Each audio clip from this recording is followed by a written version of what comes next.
और चीनी राष्ट्रपति का अपने सैनिकों के लिए एक नया ऑर्डर आया है, लेकिन इस बार जिनपिंग ने जो ऑर्डर दिया है वो गुस्से से भरा हुआ है। चीन के राष्ट्रपति ने कड़े शब्दों में अपने सैनिकों को वफादार रहने के लिए कहा है। आखिर जिनपिंग के इस ऑर्डर के मायने क्या हैं, आपको बताते हैं इस रिपोर्ट में।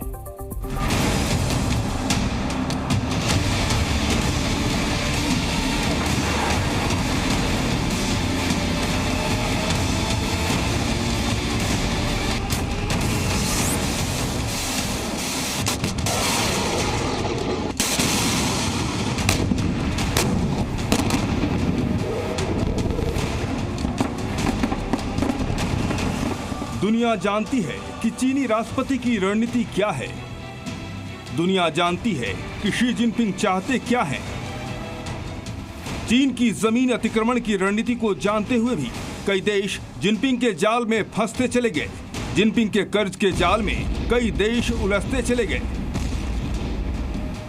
जिनपिंग भी जानते हैं कि अपने मंसूबों को कामयाब करने के लिए उनका भरोसा अपने सैनिकों पर है।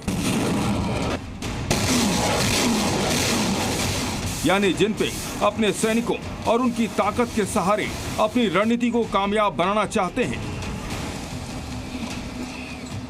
अपने सैनिकों के लिए जिनपिंग का नया ऑर्डर। जी हां, इस बीच अपने सैनिकों के लिए जिनपिंग का नया ऑर्डर आया है। चीनी राष्ट्रपति ने अपने सैनिकों को वफादार रहने का सख्त निर्देश दिया है। इधर जिनपिंग का सख्त निर्देश आया, उधर चीनी मीडिया में सुर्खियां बनते देर नहीं लगी। जिनपिंग ने पीएलए को साफ साफ शब्दों में कहा है कि सेना चीन की कम्युनिस्ट पार्टी के प्रति पूरी निष्ठा दिखाए। उन्होंने कहा है कि चीनी सेना के राजनीति, विचारधारा, काम की शैली और अनुशासन में बहुत गहराई तक समस्याएं हैं। आखिर जिनपिंग ने सैनिकों के अनुशासन और वफादारी पर सवाल क्यों उठाए? जिनपिंग के इस बयान के मायने क्या हैं?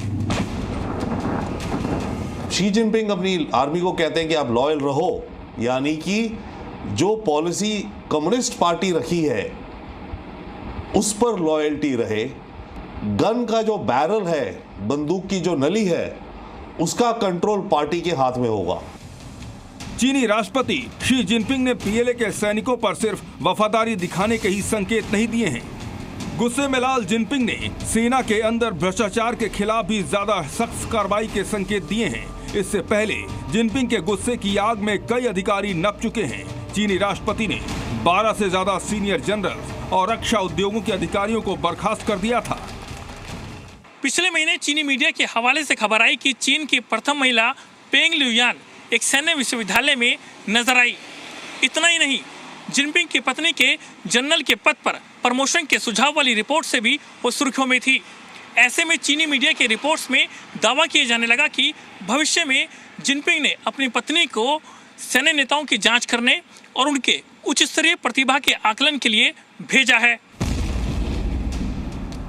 पीएलए में भ्रष्टाचार पर जिनपिंग ने अपने कमांडरों को साफ साफ निर्देश दिया है कि वो अपने अभियान को दोगुना कर दें और जल्द से जल्द नतीजों पर पहुंचे। जिनपिंग ने बार बार सैन्य कमांडरों को चेतावनी दी कि भ्रष्टाचार से दूर रहें।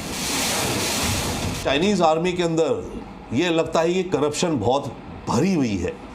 खबरें ये आ रही है कि कुछ मिसाइल जिनमें फ्यूल होना चाहिए उसकी जगह पानी है। इस तरह की करप्शन की रिपोर्ट्स चाइनीज आर्मी में आ रही है। शी जिनपिंग अब करप्शन के ऊपर एक हेवी हैंड से कदम उठा रहा है। चीन में साल 2014 के बाद पहली बार इस तरह की सैन्य कॉन्फ्रेंस हुई है। चीन ने हथियारों की खरीद पर अरबों रुपए खर्च किए हैं ताकि 2050 तक देश की सेना को विश्व स्तरीय बना दिया जाए। चीन की नजर ताइवान से लेकर भारत पर है और बड़े पैमाने पर सैन्य तैयारी कर रहा है। जाहिर है जिनपिंग की रणनीति फेल न हो, इसलिए अपने सैनिकों को जिनपिंग ने कड़ा संकेत दिया है। ब्यूरो रिपोर्ट, जी मीडिया। जी न्यूज़।